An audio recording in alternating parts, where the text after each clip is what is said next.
ऐसी hectic business and personal life में risk management बहुत ही ज़रूरी होता है, क्योंकि रिस्क मैनेजमेंट से ही हमारी सक्सेस के बीच में आने वाले जो भी ऑब्स्टिकल्स हैं हम उनसे बच सकते हैं।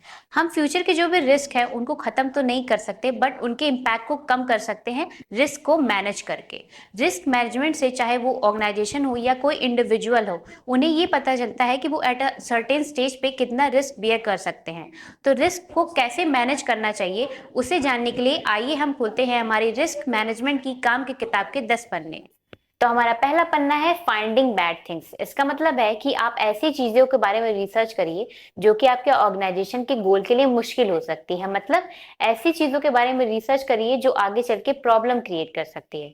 फॉर एग्जाम्पल, जैसे बड़े स्टॉर्म या भूकंप की वजह से अगर सप्लाई चेन खराब हो गई है तो आप डिलीवरी कैसे करोगे। तो ये सारी चीजें आपको पहले से ही सोच के रखनी चाहिए कि आप उससे कैसे टैकल करो। तो हमारा दूसरा पन्ना है चेकिंग द डेंजर। इसका मतलब है कि आप ये देखिए कि क्या क्या प्रॉब्लम्स हो सकती हैं, उसका क्या क्या इम्पैक्ट पड़ सकता है, वो किस किस तरीके से पॉसिबल हो सकती है। ये सारी चीजें आप अगर पहले से देख लेंगे तो आप ये चीजें देख पाएंगे कि कौन सी प्रॉब्लम ज्यादा इंपॉर्टेंट है, उस पर कितने रिसोर्सेज लगाने की जरूरत है। फॉर एग्जाम्पल, जैसे कि कोई ऑर्गेनाइजेशन है, उसमें ये देखते हैं कि हैकर्स उनकी जो भी इंफॉर्मेशन है किस तरीके से चुरा सकते हैं, या उनकी जो भी सिक्योरिटी है किस तरीके से ब्रेक कर सकते हैं।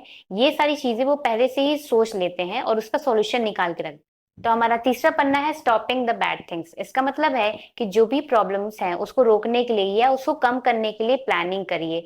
कुछ ऐसी चीजें रखिए जिससे कि वो प्रॉब्लम कम हो जाए या उसका ज्यादा इम्पैक्ट ना पड़े। फॉर एग्जाम्पल, किसी भी बिल्डिंग में अगर आग लग जाती है तो वहां पे पहले से ही फायर अलार्म्स या स्प्रिंकलर सिस्टम्स होते हैं ताकि आग को रोका जा सके। तो हमारा चौथा पन्ना है ऑलवेज वॉचिंग एंड टेलिंग। इसका मतलब है कि आप जो भी प्रॉब्लम है उसको हमेशा देखते रहिए।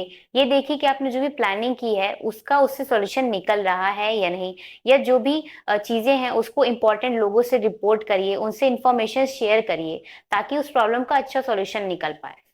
तो हमारा पांचवा पन्ना है प्लान बी। इसका मतलब है कि आपके पास एक प्लान बी होना चाहिए। इन केस आपने कोई चीजें प्लान की है और वो वर्क नहीं की तो आपके पास एक प्लान बी होना चाहिए जिससे कि जो भी काम चल रहा है वो रुके नहीं। फॉर एग्जाम्पल, जैसे कोई कंपनी में कोई एक एम्प्लॉय छोड़ के चला जाता है तो उसके जगह पे एक ऐसा बैकअप एम्प्लॉय रखना चाहिए जिससे कि वो उसके एब्सेंस में उसका काम संभाल पाए।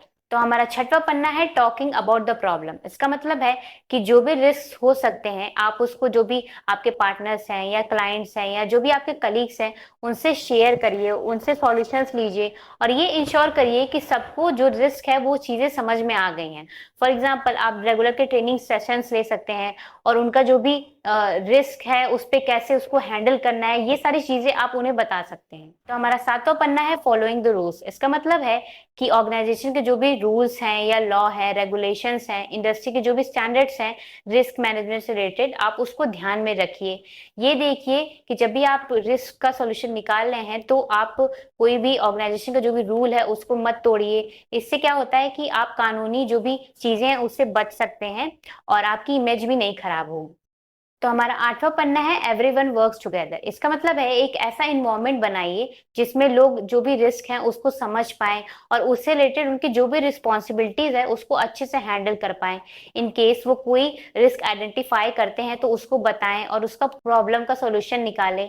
और उन्होंने जो भी सॉल्यूशन दिया है आप उस पर उनको अप्रिशिएट कर सकते हैं, उनको एक्नॉलेज कर सकते हैं। इससे एक बहुत ही अच्छा वर्क एनवायरमेंट बनता है। तो हमारा नौवां पन्ना है चेक एंड इम्प्रूव। इसका मतलब है कि आप रेगुलरली जो भी रिस्क असेसमेंट प्रोसेसेस हैं या स्ट्रैटेजीज हैं उनको देखिए, या अगर ये देखिए कि किसी एरिया में इम्प्रूवमेंट की जरूरत है तो उसमें इम्प्रूवमेंट हुआ है या नहीं।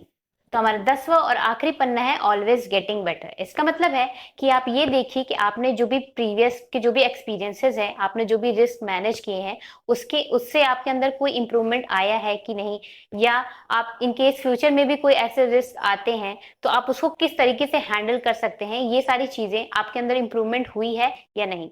आशा करती हूँ कि आपको रिस्क मैनेजमेंट के 10 पन्ने समझ में आए होंगे। तो उन 10 पन्नों में से मैं आपको 3 पन्ने ऐसे बताऊंगी जिस पे आपको ज़रूर ध्यान देना है। पहला ये है कि आप उन चीज़ों पे फोकस करिए जो कि आगे चल के आपके ऑर्गेनाइजेशन के लिए रुकावट बन सकती हैं। दूसरा ये है कि अगर इन केस आपका प्लान ए फेल हो जाए तो आपके पास हमेशा एक प्लान बी होना चाहिए।